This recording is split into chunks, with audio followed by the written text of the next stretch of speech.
애가 기다리기만 하면 할 수 있는 일을 할 수 있을 때까지 기다려주면 되는데 그걸 못 참고 손이 나가고 입이 나가고 비켜봐 하면서 막 자꾸 갖고 와봐 막 이러잖아요. 그 말은 금기어입니다. 우리 애가 진도를 빨리 빼고 학업 수준이 높으면 선생님께 굉장히 많은 칭찬을 받고 친구들에게도 부러움을 받게 될 거라고 하시는 게 가장 큰 착각.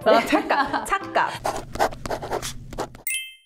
네, 안녕하세요. 이민주 육아상담소 이민주입니다. 전문가의 깊이 있는 지식과 경험을 들려주는 대담한 육아상담소 코너. 오늘은 초등교사로 15년, 이후 슬기로운 초등생활 유튜브 채널 운영자로 또 60여 권의 책을 내신 베스트셀러 작가로 강연자로 활발하게 활동 중이신 교육 전문가 이은경 선생님 모시고 대담 나눠보도록 하겠습니다. 안녕하세요, 선생님. 안녕하세요. 네, 반갑습니다. 네. 저희 구독자분들께 인사 한번 부탁드리겠습니다. 네, 안녕하세요. 반갑습니다. 이은경입니다. 꼭 한번 우리 이민주 육아상담소 구독자분들께 인사드리고 싶었는데요. 오늘 이렇게 인사드릴 수 있어서 너무 반갑고 감사합니다. 정말 반갑습니다. 저희 영유아기 아이들이 초등학교 입학을 하면서 슬기로운 초등생활 채널로 같이 어머니들, 아버님들 입학을 하시더라고요. 선생님 자녀가 지금 어떻게 되시죠? 제가 채널을 처음 열었을 때 저희 두 아이가 초등학생이었었고요. 지금 이제 채널이 나이가 들어가면서 맞아요. 큰 아이는 고등학생, 작은 아이는 중학생. 와. 이렇게 두 아들의 엄마입니다. 너무 부럽습니다. 어떤 아마 점이? 보시는 분들 너무 부러울 겁니다. 혼자 먹고, 혼자 놀고, 혼자 자고. 너무 부러워요. 아, 그렇구나. 네. 저는 어제 이민주 선생님께서 주말에 이렇게 아이랑 보냈던 이야기를 들으면서 같이 먹고 같이 놀고 정말 네. 부러웠거든요. 사춘기잖아요. 딱 네. 그쵸? 제가 선생님 책 나올 때마다 사실 모시고 싶었는데 네. 특히 이번에 출발하신 나는 다정한 관찰자가 되기로 했다. 네. 제가 진짜 이거를 육퇴하고 보면서 정말 느낀 바가 많아요. 선생님의 육아 인생을 전부 담아 놓으셨더라고요. 제가 선생님 오신다고 미리 유튜브랑 인스타그램에다가 무물보를 한번 진행을 해봤어요. 아, 네. 정말 많은 질문을 주셨는데 이 질문이 정말 많았어요. 요즘 선행학습을 너무 많이 하는데 학원 다니는 것보다 네. 집에서 공부 습관을 길러주는 게 더 중요할까요? 언제부터 선행학습이 유치원들의 용어가 됐는지 모르겠어요. 이전에는 뭐 중학생, 고등학생들이 주로 썼던 용어가 초등으로 내려갔고요. 지금은 미취학으로 정말 내려가서 미취학의 부모님들이 선행학습을 할 건지 말 건지를 결정해야 되는 과열된 교육열의 시대인 건 맞는데 제가 먼저 전제로 말씀드리고 싶은 것은 저는 성적에 굉장히 진심인 엄마예요. 네. 이유는 저희 아이들이 서울대를 가고 싶어 하고 실력이 그만큼 된다는 게 아니라 본인들이 가고 싶은데 의지가. 어떻게 해야 되느냐를 찾고 있는 아이들에게 엄마가 알아서 해, 열심히 해 라고 할 수는 없는 거죠. 같이 방법을 찾아보고 같은 팀이 되어서 달리는 중에 있다 보니까 당연히 저도 같은 것을 했을 때 더 효율이 있고 확실한 것이 무엇인가에 대해서 계속 고민하고 선택을 하는 과정 중에 있단 말이죠. 그런데 제가 고등학부모가 되고 또 긴 시간 동안 저희 아이들의 학습을 위해서 노력을 했던 엄마로서 또 초등 교실에서 지켜봤던 교사 입장에서 말씀을 드리자면 어떤 것을 했을 때 확실한 게 있고 그렇게 될 수도 있고 아닌 게 있어요. 확실한 건 공부 습관이고요. 했을 때 공부를 잘하게 될 수도 있고 아닐 수도 있는 건 선행이에요. 잘하는 아이나 그렇지 않은 아이, 잘하게 될 아이들 포함해서 모든 아이들이 공부를 습관으로 가지고 있는 상태에서 성장을 하게 되면 본인이 가지고 태어난 유전자 이상의 것들을 성적이라고 하는 눈에 보이는 것들로 돌려받을 수 있게 되는데 다만 그 시기가 빨라야 초등이고 대부분 중등, 고등 이후에 눈에 보이는 결과를 얻기 때문에 네. 어린 우리 아이들을 키우는 시기에 부모님들은 지금 다른 친구들보다 빠르게 나가는 것은 일단 지금 보이잖아요. 지금 확인할 수 있는 진도, 속도에 굉장히 많이 신경을 쓰시는데요. 항상 기억하셔야 될 거, 우리가 지금 초등 3학년 때 100점 받으려고 지금부터 이렇게 하는 거 아니잖아요. 결국 포테는 고등 때 터져줘야 되는데 미취학 그리고 초등 시기에 과도한 선행이 없으면 안 될 것 같은 분위기 속에서 이렇게 휘몰아치듯 선행을 경험했던 아이들이 그럴 수도 있고 아닐 수도 있다라는 애매한 답변의 주인공이 되는 거고요. 환경을 제대로 습관을 제대로 만들어줬던 아이들은요, 무조건 본인이 가진 역량 이상으로 뽑아내더라. 네. 지금 튼튼하게 뿌리를 다져야 되는 시기다라는 그런 말씀이신 것 같은데, 엄마가 된 후로 그렇게 선택에 두려움이 생겨요. 어떤 어린이집을, 유치원을 선택하느냐, 언제 몇 살 때 어떤 교육을 시켜야 뒤처지지도 않고 네. 아이의 자존감도 건드리지 않으면서 엄마 역할을 제대로 해줄까? 이 선택이 엄마가 아니고서야 누가 대신해 줄 수 있는 게 아니기 때문에 네. 엄마들이 감당해야 되는 그 무게가 또 있잖아요. 네. 불안감이 있거든요. 이럴 때 어떤 자세로 좀 아이들을 키우면 좋을까요? 그 과정들에 있는 엄마들의 모습들을 보면서 이건 진짜예요 라는 말씀을 드리고 싶은 것은, 엄마가 힘든 게 맞아요.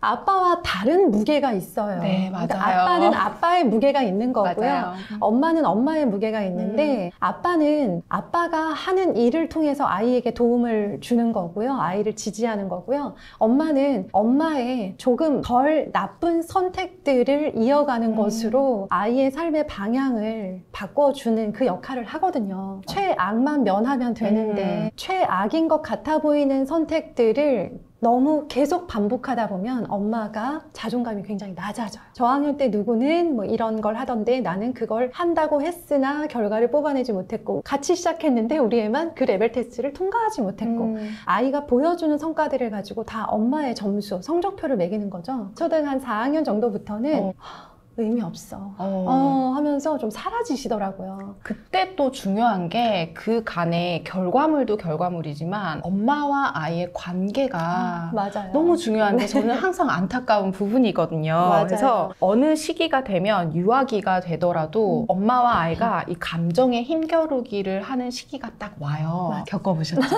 네. 아마 지금도 사춘기라 또 겪고 계실 것 같은데, 팽팽합니다. 네. 이때 어머니들께 제가 꼭 드리는 말씀이, 아이 감정의 주인까지 되려 하지는 마라. 네. 왜냐면 엄마들의 특징이 그 아이의 모든 감정에 간섭하고 싶어하고 통제하고 싶어 하잖아요. 네. 근데 그렇지 않으면 또 불안하기 때문에 그런 것도 있을 것 같아요. 책을 보면서 제가 이야기하던 걸 한 단어로 진짜 정리가 된 다정한 관찰자라는 단어를 보고 그래 이거야 라고 했거든요. 네. 다정한 관찰자라는 말이 어떤 의미일까요? 저는 항상 아이와 부모, 특히 엄마 사이의 거리가 중요하다고 생각해요. 원래 한 몸이었다가 두 몸이 된다는 것은 아이는 어떨지 모르나 나는 그냥 얘를 나로 여기고 얘가 나라고 여기는, 우린 그냥 하나였던 거예요. 거기에서 점점 아이가 성장할수록 원튼 원하지 않든 거리라는 게 이제 생기고, 그게 너무 중요한 포인트가 되는데요. 이러한 거리를 두고 아이들을 바라보다가 바라만 보지 않고 아이에게 다정한 눈빛으로 아이가 하는 행동들이나 성장 과정을 지켜봐 줄 수 있는 사람이 되어야 되겠다 하면서 다정한 관찰자라는 그 말을 생각을 했는데요. 어떤 건지 책에 나오니까 한 번만 읽어봐 드릴게요. 네, 좀, 너무 좋아요. 네. 저희 4년 됐는데요. 네. 첫 낭독의 시간이거든요. 너무 영광입니다. 제가 깨꼬리 같은 목소리로 한번 읽어보겠습니다. 다정한 관찰자, 따뜻한 시선으로 아이를 바라보며 상황에 따라 적절하고 다정한 말을 건네지만 아이의 할 일을 대신해주거나 먼저 나서서 돕기보다는 스스로 해볼 시간과 기회를 주는 부모 유형. 아이에게 닥친 곤란한 상황을 세심하게 파악하고 있지만 해결해주지는 않는다. 상황을 해결하기 위한 아이의 느린 노력과 긴 과정을 응원하며, 그런 아이가 도움을 요청한다면 최소한의 조언과 무한한 격려를 보낸다. 아이를 힘들게 하는 사람, 상황을 발견하더라도 그것들을 재빠르게 제거해주기보다는 관계를 풀어내는 경험, 상황을 해결하는 힘을 기르는 과정에 무게를 둔다. 약간 그게 떠올랐어요. 고기를 잡아주는 게 아니라 잡는 법을 알려줘라. 네. 이게 질문이 있었는데, 내면이 단단한 아이로 키우는 법이라고 해서 어떻게 하면 내면이 단단한 아이로 키울 수 있을까? 여기 읽어주신 예시가 그대로 있었어요. 친구가 너 머리핀 이상해. 나랑 같이 놀 사람 했는데 아무도 대답을 안 하는 그런 상황이 오면 엄마 입장에서는 사실 정말 억장이 무너지거든요. 물론 겪어야만 성장하는 부분이기는 하지만 어떻게 해야 아이가 내면이 단단한 아이로? 사실은 벌써 답이 나오기는 했는데 근데 뭐 이 지점에서 저의 개인적인 경험을 말씀드리지 않을 수 없을 것 같아요. 네네. 저는 그 누구보다 주변에서 가해지는 상처를 많이 받으며 성장하는 아이의 엄마예요. 저희 고등학생 아이는 보통의 평범한 아이이고요. 중학교 3학년인 둘째 아들은 지적장애를 가지고 있어요. 지능이 60이 채 되지 않아요. 그런 아이를 키운다는 건 그 아이가 정말 많이 외로운 순간, 정말 상처받는 순간, 도와주고 싶은데 도와줄 수 없는 순간, 결국에는 본인이 해결해야 되는 상황 속에 아이가 놓여 있음을 알지만 나는 지켜보기만 해야 되는 그 모든 성장의 과정들을 매일매일 보면서 마음 아파하고 아이가 괜찮을까? 개입하지 않아도 될까? 어느 시점에서 내가 개입하고 어느 시점에서 빠져야 될까? 막 이것들을 매일 고민하는 것 같아요. 지금까지도. 그것의 어떤 그런 결론적인 이야기들이 이 책이 될 것이고, 이 책에는 저의 그런 지난 너무나도 정말 속상하고 상처받고 예민하고 불안하고 조급했던 모든 경험들이 다 들어있어요. 그죠? 되게 리얼하지 않았나요? 저는 정말 많이 울고 눈물이 좀 나온다 치면 또 웃음 포인트가 있고 그렇더라고요. 장르는 코믹인 것 같은데 왜 자꾸 맞아요. 눈물이 나냐? 기억에 남는 장면들이 있는데 거기 네. 정말 선생님 속마음이 이게 방송이 뭐 이 새끼 채널 구독자님들이 서서히 뭐 학습지든 뭐든 교육이라고 하는 맞아요. 걸 이제 시작하기 하잖아요. 항상 생각하셔야 될 것은 오늘 시작해서 지금부터 한 번도 쉬지 말고 끝까지 계속 이어가서 점점 더 실력을 향상시켜야 돼가 아니라 관심 있어 하네? 해볼까? 해보고 아니구나. 맞아요. 아직 아니구나. 한 번 던져주고 네. 근데 주변 애들은 다 하거든요. 쟤는 그럼 지금이 속도인가 보다. 맞아요. 지금이 땐가 보다. 얘는 아닌가 보다. 그런데 한글 빨리 깨는 속도로 서울대 가지 않죠. 그럼요. 똑같은 선 안에서 아이들이 더 빨리 가지 못할까봐, 내가 뭔가를 주지 않았을까봐, 더 해줬어야 될까봐 굉장히 많이 후회하고 늘 주변을 돌아보면서 불안해하는 것 같다라는 생각이 들었습니다. 맞아요. 네, 그리고 이렇게 아이들이 뭐 너 핀 이상해, 너 치마 오늘 안 이뻐 막 이런 얘기 이렇게 하잖아요. 그런 거 했을 때 우리 아이가 상처받고 돌아오잖아요. 그쵸. 그러면 이제 가장 좀 슬픈 엄마 유형이 너 가만히 있었어? 왜? 너도 이상하다고 말해. 맞아요. 당하고 온 것에 대한 속상한 마음을 속상하니까. 그대로 이제 드러내는 맞아요. 경우가 있는데요. 그 부분에 대해서 책에 좀 적은 부분이 있어서 잠깐만 좀 읽어드릴게요. 내 아이가 상처받을까 두려워 벌벌 떠는 엄마들. 지금의 우리는 왜 아이가 상처받고 흔들리고 곤란해할 상황을 미리 차단하고 끝내 막아내는 일에 온 정성을 다할까? 엄마인 우리도 어른이 되어가는 길 위에서 숱하게 주거나 받아봤던 그 상처를 내 아이는 받지 못하게 하기 위해 뾰족하게 나를 세운 채 주변을 살피는 것이 엄마의 일이라 착각하는 건 아닐까. 내면을 단단한 아이로 키워주기 위해서 우리가 중요한 포인트가 어딘지를 좀 생각을 해봐야 되는 것 네. 같아요. 저희 구독자분들이 영유아기 친구들이 많다 보니 학교 들어갈 때 엄마들이 가기 전에 어떤 걸 좀 해줘야 될까 이런 고민들도 많았어요. 몇 년이 남았건 지금부터 계속 준비하고 끝내 직전까지 준비할 수 있는 거. 네. 혼자 할 수 있는 일의 가지수를 늘려주는 거예요. 혼자 해본 일들이 많은 아이가 학교에 빠르게 적응하고 담임 선생님 입장에서 가장 고맙고 사랑스럽고 뭘 해봐도 처음 하는 게 아닌 아이들 있잖아요. 그러니까 애가 기다리기만 하면 할 수 있는 일을 할 수 있을 때까지 기다려주면 되는데 그걸 못 참고 손이 나가고 입이 나가고 발이 나가고 맞아요. 막 비켜봐 하면서 막 자꾸 갖고 와봐 해주고. 막 이러잖아요. 그 말은 금기어입니다. 해봐. 하다가 안 되면 엄마가 다시 도와줄 수는 있는데 일단 한번 해봐. 어머님들이 가장 많이 착각하시는 게 우리 애가 국어는 이만큼, 책은 이 정도 글밥을 읽고 수학은 예습을 어느 정도까지 하고 여러 가지 사고력 수학이나 할 수 있는 영어 이런 것들을 진도를 빨리 빼고 학업 수준이 높으면 학교에서도 두각을 드러내고 그걸 통해서 선생님께 굉장히 많은 칭찬을 받고 친구들에게도 부러움을 받게 될 거라고 하시는 게 가장 큰 착각. 착각. 담임 선생님은 이 아이가 반의 모든 친구들과 잘 잘 어울려서 생활하고 본인이 할 수 있는 일들을 편안하게 해낼 수 있는 아이, 본인이 할 일을 잘 알아서 하는 아이들의 어머님들의 또 슬픔이 있는데 그런 게 지가 저렇게 지 혼자 잘 알아서 하고 하니까 선생님이 관심을 안 보여주시는 것 같아요 라고 생각하는데요. 당연히 도움이 많이 필요한 아이들에게 손이 많이 갈 수밖에 없으나 내 사랑의 눈빛은 마음은 온 마음은 마음은 그 아이에 대한 고마움으로 가득해 있다는 네네. 거. 그래서 제가 저희 아이들은 보통의 좀 빠른 아이가 있고요. 아주 느린 손이 많이 가는 아이가 있으나 지금 예전부터 그랬고 지금도 저의 육아의 목표는 이 아이들이 본인의 삶을 잘 살아낼 수 있도록 지금부터 혼자 해결할 수 있는 일의 가지수를 늘려주는 것, 종류를 늘려주는 것. 친구들은 한 번도 혼자 해보지 않은 일들을 본인들은 혼자 해결해본 경험을 갖게 하는 것입니다. 독립을 잘 시키기 그렇죠. 위해 기다려라. 지금 우리가 해야 되는, 가장 잘 해야 되는 거는 네. 기다려주는 것. 마지막으로 저희 구독자분들께 네. 선배 엄마로 조언을 좀 해주시면, 왜냐면 선생님 방금 왔다 가셨거든요. 네.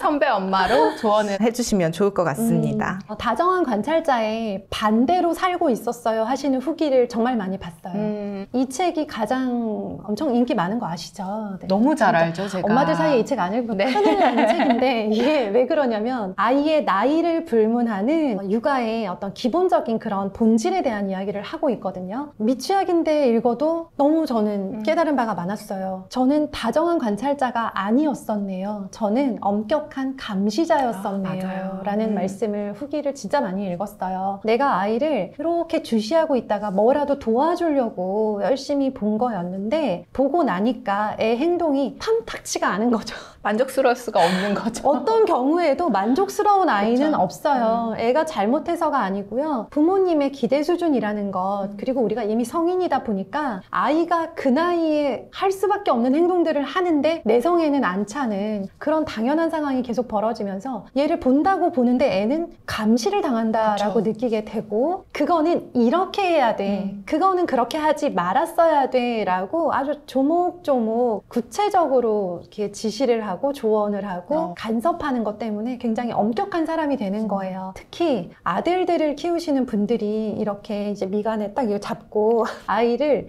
감시하는 그런 엄격하게. 굉장히 엄격하게 감시해야 되는 그런 것들에 많이 시달리시는데요. 안 되는 행동들을 너무나 많이 계속하고 있는 엄마다 보니까 이렇게 내가 미간에 힘을 주고 엄격하게 감시하는 것으로 그게 전부가 아니라는 걸 너무 정말 절절하게 느끼면서 아이를 키워요. 아이가 못했을 때만 부족할 때만 기다렸다는 듯이 나가서 아이에게 그걸 지적하는 사람이 아니라 잘하는 것 못하는 것들을 모두 일정한 거리를 두고 관찰을 하시되 그럴 때 부모님의 눈빛이 다정했으면 좋겠고요. 다정한 이유는 뭐냐? 안 되는 행동을 했을 때 단호하게 눈빛을 바꿀 수 있게 다정한 눈빛과 단호한 눈빛이 계속 렌즈를 바꿔 끼듯이 그렇게 돼야 된다라고 생각을 하고요. 정말 마지막으로 부모님의 성장을 위해서 드리고 싶은 말씀은 아이의 성공이 엄마의 성공이 되지 않았으면 좋겠고 아이의 실패가 엄마의 실패가 되지 않았으면 좋겠어요. 저는 이제 큰애가 성공 경험이 많은 아이예요. 본인이 1등 하고 싶으면 1등을 했었고요. 전교 회장이 되고 싶어서 나갔는데 전교 회장이 됐어요. 이야. 네, 정말 남들이 부러워할 만한 성공적인 삶을 살고 있다라고 하는 그런 아이의 삶을 지켜보면서 그 아이의 성공이 자꾸 내 거였으면 좋겠고 그걸 자랑해서 내가 성공한 엄마인 척을 하고 싶은 마음이 너무 커요. 반대로 생각을 하자면 저희 둘째 아이의 경우에는 성공 경험이 거의 없습니다. 친구도 못 사귀고 공부도 못하고 반장 선거 나가서 제일 많이 받은 게 뭐 2표 막 이러니까 실패 경험이 쌓이는데 그 실패가 나의 실패라고 생각을 하면 저는 또 제정신으로 살 수가 좌절하죠. 없는 거죠. 그거는 그거고요. 나는 나라고 하는 이 거리두기도 너무 필요한 것 같아요. 우리 부모님들 지혜롭게 잘 해나가실 거라고 믿습니다. 네, 저도 이 책을 보면서 사실 아이들을 이렇게 키워야 된다도 있지만 엄마로 위로를 되게 많이 받았거든요. 그러니까 위로를 받을 수 있는 포인트들도 되게 많았던 것 같아요. 이런 책을 써주셔서 감사합니다. 오늘 정말 많은 도움이 됐을 것 같은데요. 귀한 시간 내어주시고 또 네. 귀한 정보들, 이야기들 나눠주셔서 정말 감사합니다. 네, 지켜봐 주시고 또 우리 아이들 미취학 시간에 아이들 잘 키워서 초등으로 올려 보내주시고 네. 슬기로운 초등 생활에도 놀러 오세요. 네, 저희 구독자분들 입학하면 또 잘 부탁드립니다. 네. 저는 다음 주에 또 도움되는 육아 정보로 찾아뵙도록 하겠습니다. 안녕!